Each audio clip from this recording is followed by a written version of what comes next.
Bacaan Alkitab hari ini Kejadian pasalnya yang ke-30.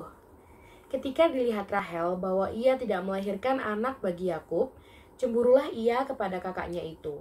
Lalu berkata kepada Yakub, "Berikanlah kepadaku anak, kalau tidak aku akan mati." Maka bangkitlah amarah Yakub terhadap Rahel dan ia berkata, "Akukah pengganti Allah yang telah menghalangi engkau mengandung?" Kata Rahel, "Ini Bilha, budakku perempuan. Hampirilah dia, supaya ia melahirkan anak di pangkuanku, dan supaya oleh dia aku pun mempunyai keturunan." Maka diberikannya Bilha, budaknya itu, kepada Yakub menjadi istrinya, dan Yakub menghampiri budak itu. Bilha mengandung lalu melahirkan seorang anak laki-laki bagi Yakub.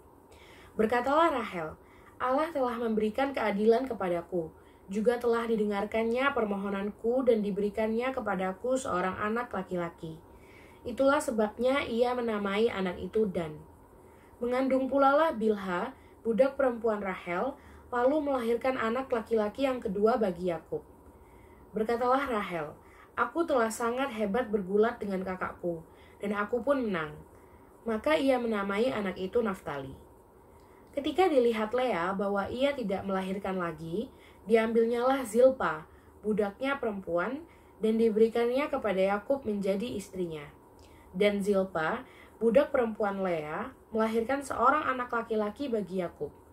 Berkatalah Lea, "Mujur telah datang." Maka ia menamai anak itu Gad. Dan Zilpa, budak perempuan Lea, melahirkan anak laki-laki yang kedua bagi Yakub. Berkatalah Lea, "Aku ini berbahagia. Tentulah perempuan-perempuan akan menyebutkan aku berbahagia." Maka ia menamai anak itu Asher.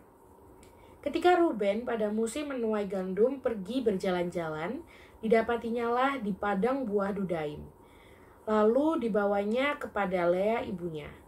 Kata Rahel kepada Lea, "Berilah aku beberapa buah dudaim yang didapat oleh anakmu itu." Jawab Lea kepadanya, "Apakah belum cukup bagimu mengambil suamiku? Sekarang pula mau mengambil lagi buah dudaim anakku?" Kata Rahel, "Kalau begitu, biarlah ia tidur dengan engkau pada malam ini sebagai ganti buah dudaim anakmu itu."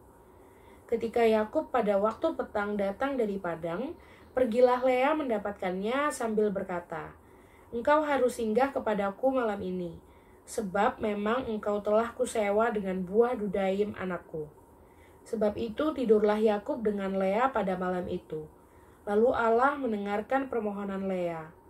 Lea mengandung dan melahirkan anak laki-laki yang kelima bagi Yakub. Lalu kata Lea, "Allah telah memberi upahku karena aku telah memberi budakku perempuan kepada suamiku." Maka ia menamai anak itu Isakar. Kemudian Lea mengandung pula dan melahirkan anak laki-laki yang keenam bagi Yakub. Berkatalah Lea, "Allah telah memberikan hadiah yang indah kepadaku. Sekali ini suamiku akan tinggal bersama-sama dengan aku, karena aku telah melahirkan 6 orang anak laki-laki baginya." Maka ia menamai anak itu Zebulon. Sesudah itu, melahirkan seorang anak perempuan dan menamai anak itu Dina. Lalu ingatlah Allah akan Rahel. Allah mendengarkan permohonannya serta membuka kandungannya. Maka mengandunglah Rahel dan melahirkan seorang anak laki-laki. Berkatalah ia, "Allah telah menghapuskan aibku."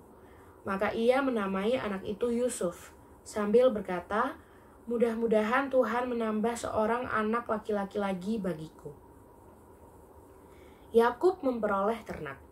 Setelah Rahel melahirkan Yusuf, berkatalah Yakub kepada Laban, "Izinkanlah aku pergi supaya aku pulang ke tempat kelahiranku dan ke negeriku. Berikanlah istri-istriku dan anak-anakku yang menjadi upahku selama aku bekerja padamu, supaya aku pulang, sebab engkau tahu betapa keras aku bekerja padamu." Tetapi Laban berkata kepadanya, "Sekiranya aku mendapat kasihmu, telah nyata kepadaku bahwa Tuhan memberkati aku karena engkau." Lagi katanya, "Tentukanlah upahmu yang harus kubayar, maka aku akan memberikannya." Sahut Yakub kepadanya, "Engkau sendiri tahu bagaimana aku bekerja kepadamu, dan bagaimana keadaan ternakmu dalam penjagaanku. Sebab harta milikmu tidak begitu banyak sebelum aku datang, tetapi sekarang telah berkembang dengan sangat, dan Tuhan telah memberkati engkau sejak aku berada di sini. Jadi, bilakah dapat aku bekerja untuk rumah tanggaku sendiri?" Kata Laban, "Apakah yang harus kuberikan kepadamu?" Jawab Yakub, "Tidak usah kau berikan apa-apa kepadaku. Aku mau lagi mengembalakan kambing dombamu dan menjaganya, asal engkau mengizinkan hal ini kepadaku. Hari ini aku akan lewat dari tengah-tengah segala kambing dombamu dan akan mengasingkan dari situ setiap binatang yang berbintik-bintik dan berbelang-belang, segala domba yang hitam dan segala kambing yang berbelang-belang dan berbintik-bintik, itulah upahku. Dan kejujuranku akan terbukti di kemudian hari, apabila engkau datang memeriksa upahku, segala yang tidak berbintik-bintik atau berbelang-belang di antara kambing-kambing dan yang tidak hitam di antara domba-domba, anggaplah itu tercuri olehku." Kemudian kata Laban, "Baik, jadilah seperti perkataanmu itu." Lalu diasingkannyalah pada hari itu kambing-kambing jantan yang bercoreng-coreng dan berbelang-belang, dan segala kambing yang berbintik-bintik dan berbelang-belang, segala yang ada warna putih pada badannya, serta segala yang hitam di antara domba-domba, dan diserahkannyalah semuanya itu kepada anak-anaknya untuk dijaga. Kemudian Laban menentukan jarak 3 hari perjalanan jauhnya antara dia dan Yakub, maka tetaplah Yakub menggembalakan kambing domba yang tinggal itu. Lalu Yakub mengambil dahan hijau dari pohon hawar, pohon badam, dan pohon berangan. Dikupasnyalah dahan-dahan itu sehingga berbelang-belang sampai yang putihnya kelihatan. Ia meletakkan dahan-dahan yang dikupasnya itu dalam palungan, dalam tempat minum, kemana kambing domba itu datang minum, sehingga tepat di depan kambing domba itu. Adapun kambing domba itu suka berkelamin pada waktu datang minum. Jika kambing domba itu berkelamin dekat dahan-dahan itu, maka anaknya bercoreng-coreng, berbintik-bintik, dan berbelang-belang. Kemudian Yakub memisahkan domba-domba itu, dihadapkannya kepala-kepala kambing domba itu kepada yang bercoreng-coreng dan kepada segala yang hitam di antara kambing domba Laban. Demikianlah ia beroleh kumpulan-kumpulan hewan baginya sendiri, dan tidak ditempatkannya pada kambing domba Laban. Dan setiap kali apabila berkelamin kambing domba yang kuat, maka Yakub meletakkan dahan-dahan itu ke dalam palungan di depan mata kambing domba itu, supaya berkelamin dekat dahan-dahan itu. Tetapi apabila datang kambing domba yang lemah, ia tidak meletakkan dahan-dahan itu ke dalamnya. Jadi hewan yang lemah untuk Laban dan yang kuat untuk Yakub.